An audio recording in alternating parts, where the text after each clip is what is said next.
ये सच्चा वाकया हमारे मरहूम वालिद ने मुझे कई बार सुनाया था। ये उस जमाने की बात है जब देश आजाद नहीं हुआ था, पार्टीशन भी नहीं हुआ था। उस जमाने में हमारे दादाजी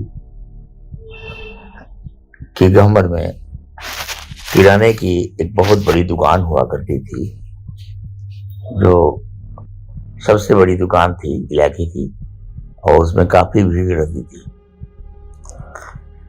एक दिन का वाकया है कि हमारे दादा दुकान में अपने सेल्समैनों के साथ सौदा बेचने में मसरूफ थे कि एक आदमी जिसकी उम्र करीब 55 साल या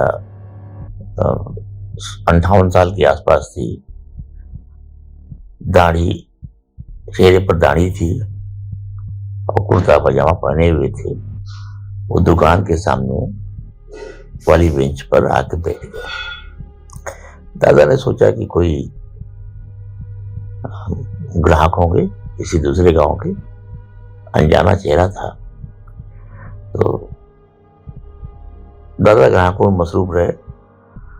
जब दुकान थोड़ी खाली हो गई तो दादा ने उनसे पूछा, उनकी तरफ मुंह खाते हुए बोले कि जनाब आपको क्या चाहिए, अब बहुत देर से बैठे हुए हैं। तो उन्होंने कहा कि मैं एक मुसाफिर हूं और मैं कोई सामान लेने नहीं आया हूं, बल्कि मुझे मालूम हुआ कि आप यहाँ की मस्जिद के मुतवल्ली हैं और अगर आपकी मस्जिद में इमाम की कोई जगह खाली हो या मदरसे में लोग बच्चों को कुरान पाक पढ़ाने के लिए कोई जगह हो, तो अगर आप हमें रख लेंगे तो मैं कोई मुआवजा नहीं लूंगा, सिर्फ मेरे को खाने पीने का और रहने का एक छोटा सा जगह चाहिए। दरअसल हमारी मस्जिद में उस वक्त की जो मस्जिद थी उसमें इमाम साहब नहीं थे, बीमार चल रहे थे और गांव के लोगों में से ही कोई आदमी कभी कभी नमाज पढ़ा दिया करते थे। मदरसा भी किसी मुअल्लिम के न रहने से खाली ही था।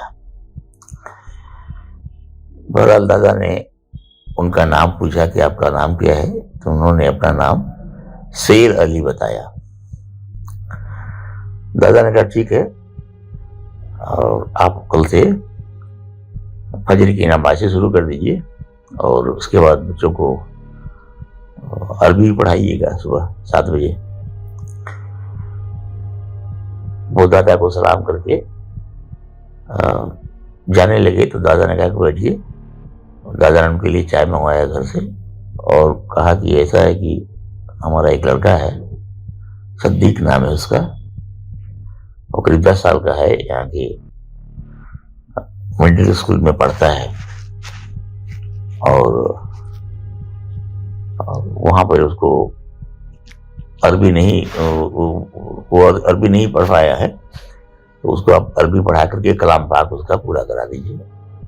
और आप हमारे घर के सामने जो बना हुआ है घर, मिट्टी का घर था, और उसमें आप रहिए, वो खाली पड़ा हुआ है और आपके खाने पीने की जो अरेंजमेंट है वो हमारे घर से हो जाया करेगा।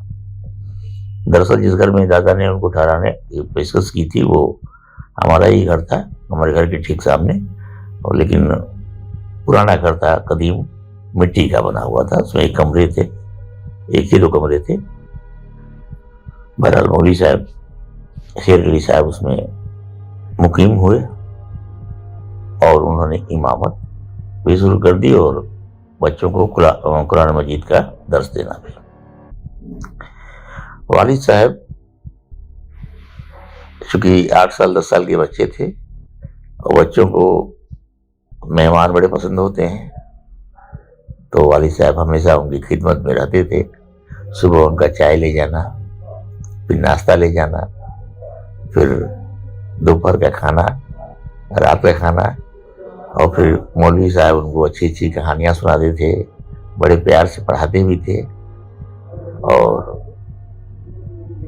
बहुत देखते ही देखते एक साल के अंदर हमारे वालिद साहब कलाम पाक करीब आधा खत्म कर लिया। वक्त बीतता गया। मौलवी साहब की खिदमत के बाद जब वालिद साहब स्कूल चले जाते थे और फिर शाम को 4 बजे आते थे, तो फिर मौलवी साहब को चाय लेके जाते थे, मौलवी साहब से बातें करते थे, मौलवी साहब उनको अच्छी अच्छी कहानियां और बातें सुनाते थे। ऐसे ही काफी अरसा गुजर गया, करीब 1-2 साल का अरसा गुजर गया। एक दिन का वाकया है कि एक गैर मुस्लिम, जिसको आर्य समाजी बोलते हैं, वो अपने मजहब की तिजारत, मजहब के तबलीग में, प्रचार में वो काफिला बना करके गुजर रहे थे। उनके साथ एक मज्जूब, जिसे अवघड़ बोलते हैं, उस टाइप का एक आदमी भी था, जो सिर्फ एक धोती पहने हुए रहता था और पूरा शरीर उसका खाली नंगा ही रहता। वो बड़ा चमत्कार दिखाता था। उसने गांव के मिडिल स्कूल में, जिसमें कि हमारे वालिद साहब पढ़ते थे, उसमें क़याम किया। गांव के और इलाके के लोगों के यहाँ उनके लोग जाकर के बोले, प्रचार किए कि भाई हमारे एक बहुत बड़े संत आए हुए हैं और अपना मोजा दिखाएंगे, चमत्कार दिखाएंगे। अगले दिन इलाके के काफी लोग, सैकड़ों की तादाद में, स्कूल में इकट्ठा हो गए। उस मज्जूब या उघड़ कहिए, उसने एक बकरी, करीब 1 साल की एक बकरी मंगाई और मंगाने के बाद अपने हाथ के हथियार से, जिसे गणासा बोलते हैं, उसने एक ही बार में बकरी का सर धड़ से जुदा कर दिया। बकरी थोड़ी देर तक जमीन पर गिर के तड़पड़ाई और फिर शांत हो गई, खामोश हो गई, मर गई। इसके बाद सभी लोगों के सामने उसने बकरी के अलग हुए सर को धड़ से जोड़ दिया। जोड़ने का मतलब ये कि सटा दिया, और पीली सरसों और कुछ और भी सामान था उसके पास, उसको लेकर के अपने मुट्ठी में रख करके और कुछ देर तक मंत्र पढ़ता गया। करीब 10 मिनट के बाद उसने वो सरसों बकरी के सर के ऊपर फेंका और एक चमत्कार हुआ, मुआवजा हुआ कि बकरी की आंखें खुल गई और बकरी में 3-4 बार में की आवाज भी की और लोगों की तालियां बज गई।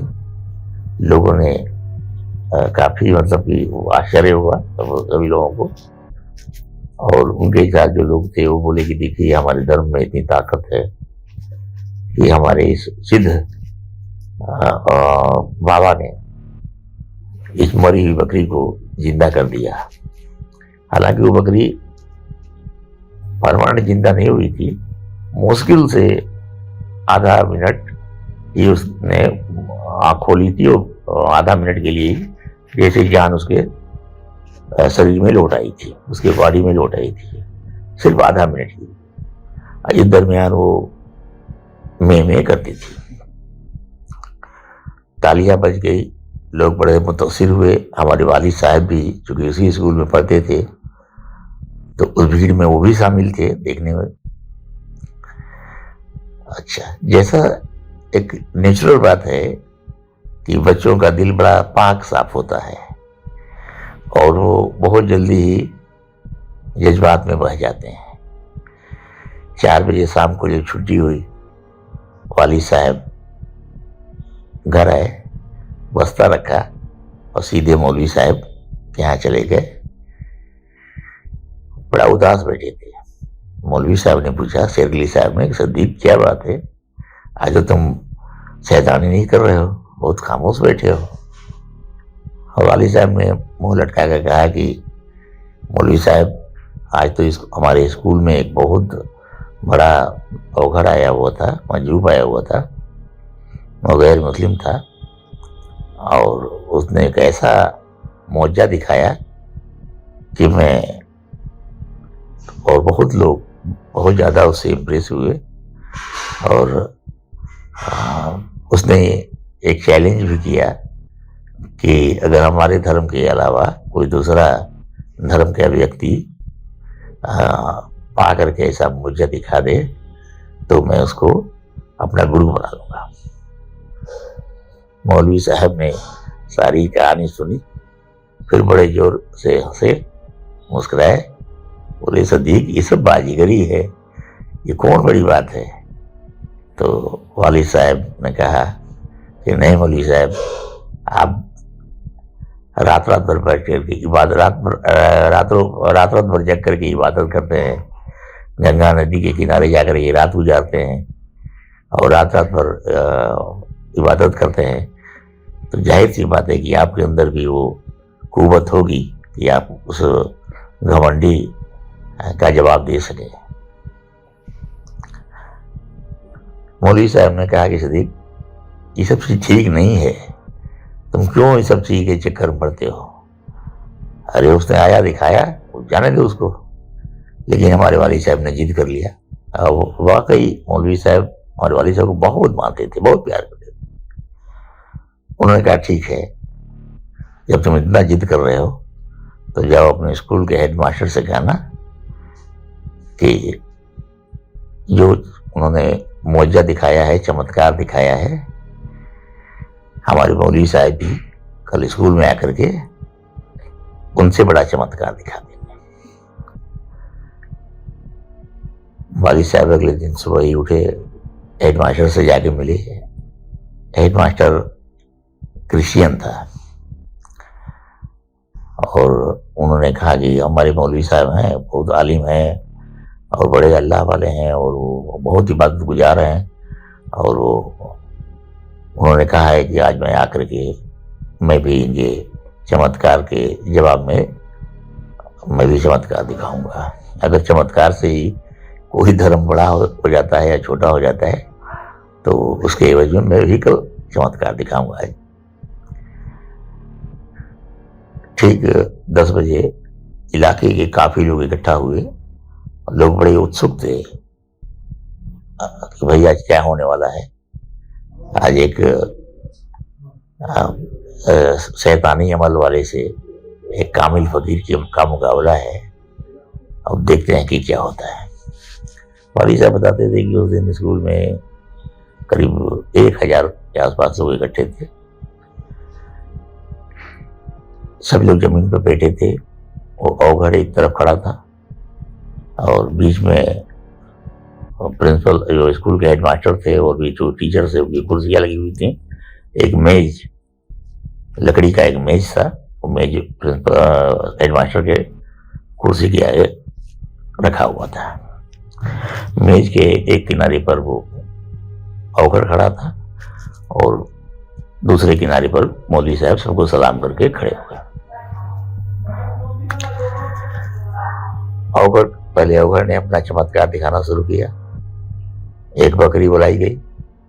बकरी को लाने के बाद उसको जमीन पर लिटा करके उसने दराती से उसका एक ही झटके में सर उधड़ से अलग कर दिया। जब धड़ अलग हो गया तो फिर उसने दोनों सर और धड़ को जोड़ दिया, ऐसे ही हटा दिया और वो पीली सरसों का के ऊपर कुछ मंत्र पढ़ करके और कुछ देर के बाद उसने फूंक मार करके उस मंत्र को सरसों को बकरी के मुंडी के ऊपर फेंका।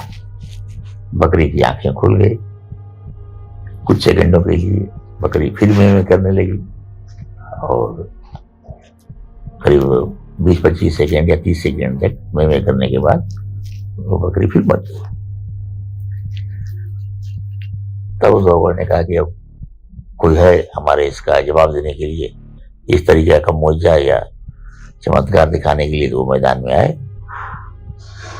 अब मौलवी साहब खड़े हुए, खड़े थे ही उन्होंने सबको सलाम फिर किया और एक छोटा सा क्या बोलते हैं लेक्चर दिया, भाषण दिया। उन्होंने कहा कि किसी भी हर धर्म जो है खुदा या अल्लाह या भगवान का ही बनाया हुआ है। सारे संसार का मालिक एक ही है और कोई भी धर्म गलत नहीं होता है। सभी धर्म अच्छे होते हैं। उस पर चलने वाले लोग भले ही गलत हों, लेकिन धर्म कभी कोई गलत नहीं होता है और सभी धर्मों का रास्ता एक ही मालिक की तरफ जाता है। और यह कहना कि हम चमत्कार दिखा करके अपने धर्म को बड़ा बना दें, तो ये गलत है और ये ठीक नहीं है। लेकिन अगर इसी को कसौटी मान लिया जाए या माना जाए या मानने की कोशिश हो, तो हमें भी इजाजत दी जाए, हम भी कुछ दिखाना चाहते हैं। इतना कह करके उन्होंने आसमान की तरफ सर उठाया, कुछ पढ़े, खुदा जाने क्या पढ़े, और जो मेज पड़ी थी मेज के ऊपर उन्होंने अपना दाहिना हाथ रख दिया और फिर उन्होंने पब्लिक से मुखातिब होकर के लोगों से कहा कि आप लोग जानते हैं कि बकरी का नेचुरल क्वालिटी होता है, नेचुरल गुण होता है में करना। इस बकरी ने अपने जिंदगी में करोड़ों लाखों बार में किया होगा और इन नौकर साहब ने मंत्र पढ़ करके इसकी अटकी हुई सांसों को कुछ सेकंड के लिए फिर लौटाया और बकरी ने फिर में किया। लेकिन सब लोग जानते हैं कि पेड़ पौधे बोलते नहीं, आवाज नहीं देते, आवाज नहीं निकालते। और तब तो और भी, जब उस पेड़ को काट दिया जाता है और आरा मशीन में ले जा करके उस पेड़ की लकड़ी को सुखा करके और कोई फर्नीचर या मेज, जैसे ये मेज है जिस पर मैं हाथ रखा हूं, ये बना दिया जाता है। और अब इस मेज के अंदर तो कभी कोई जान होने का कोई सवाल ही नहीं पैदा होता कि इस मेज के अंदर भी कोई जान हो। लेकिन अगर अल्लाह ताला चाहेगा, खुदा चाहेगा, ईश्वर चाहेगा, परमेश्वर चाहेगा, सबका मालिक चाहेगा, तो ये लकड़ी की बनी हुई मेज भी बोल सकती है। और उसके बाद वो जलाल में आए कुछ देर के लिए और मेज पर फिर फूंक उन्होंने मारा और बाखुदा सैकड़ों लोगों ने देखा, कई लोग ईमान भी ले आए कि इस मेज से बड़ी बुलंद आवाज में, बड़े गंभीर आवाज में आवाज आने लगी, ला इलाहा इल्लल्लाह मुहम्मदुर रसूलुल्लाह, ला इलाहा इल्लल्लाह मुहम्मदुर रसूलुल्लाह, ला इलाहा इल्लल्लाह मुहम्मदुर रसूलुल्लाह। औगर जो था इस आवाज को सुनकर के मौलवी साहब के पैर पर गिर गया और वो ईमान लाया। और उसके साथ जो उसके तबलीग में और भी लोग आए हुए थे, उसमें से कई लोग ईमान ले आए। और जो क्रिश्चियन प्रिंसिपल था और हेडमास्टर, वो भी ईमान ले आया। सब लोगों ने कलमा शहादत पढ़ा। हमारे वालिद साहब की तो खुशी का ठिकाना नहीं था। इस सब का होते हुए काफी देर हो गई थी, शाम होने आई थी, मगरिब का वक्त हो गया था। फिर मौलवी साहब को लेकर के और वाली साहब घर आ गए। मौलवी साहब को रात को खाना लेकर के जब वाली साहब गए तो मौलवी साहब बड़े उदास थे।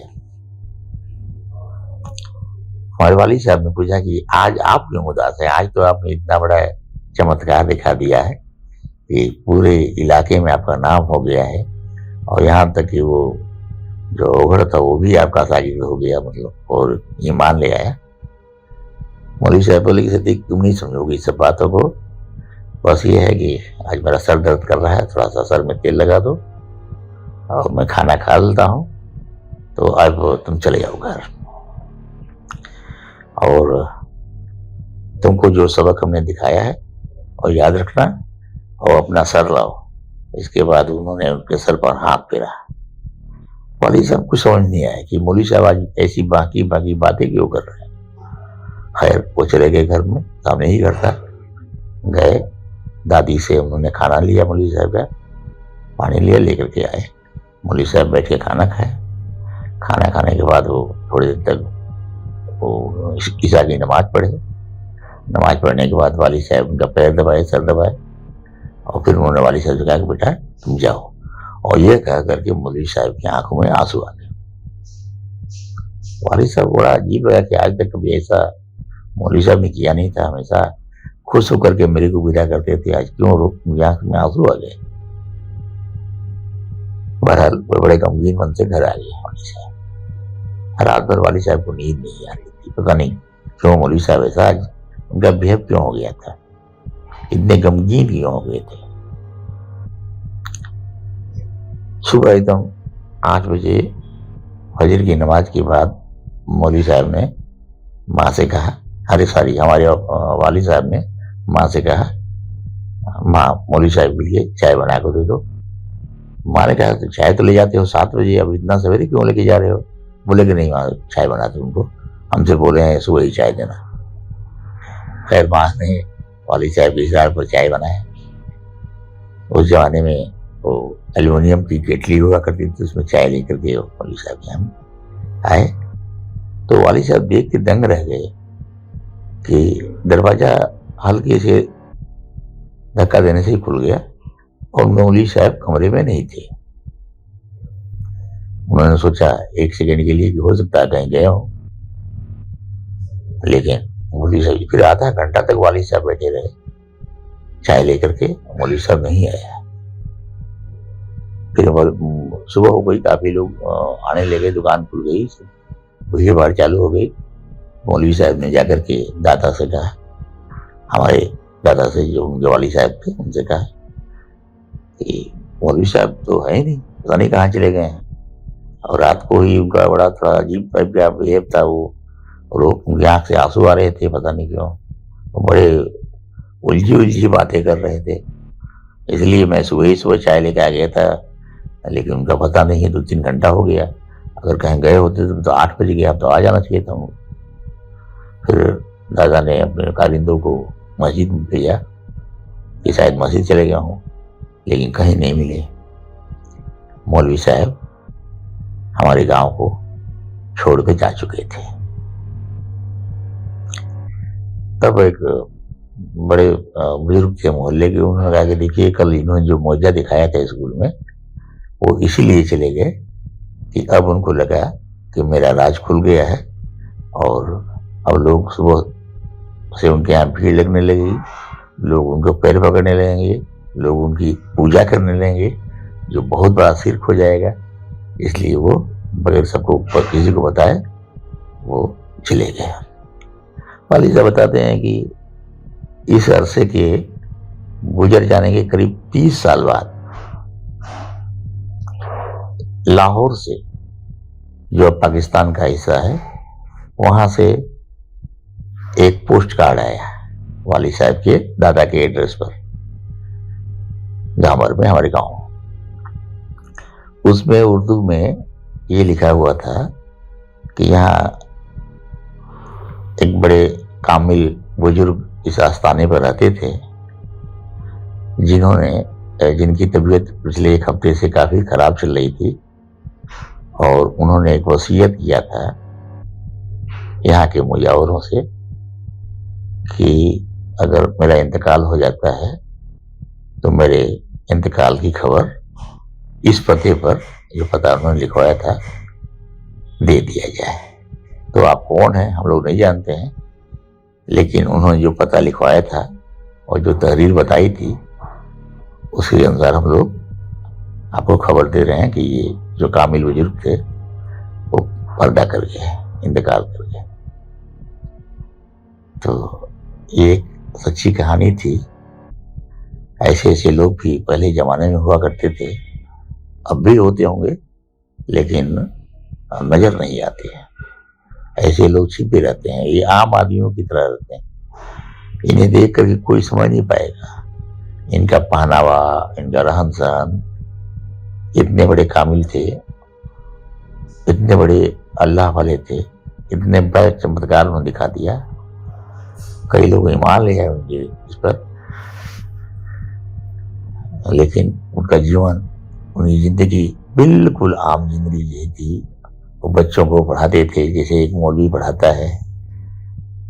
अच्छा खुतबा देते थे मस्जिद में जुमा का, अच्छे बयान करते थे, 5 वक्त पाबंदी से नमाज पढ़ाते थे, तहज्जुद गुजार थे। वो सब अब तो हम तो नहीं देखे हैं उनको, लेकिन वाली साहब ने जो बताया है, इस कहानी को सुनकर हम लोग दंग रह जाते हैं। ये एक सच्ची कहानी थी। अस्सलाम वालेकुम।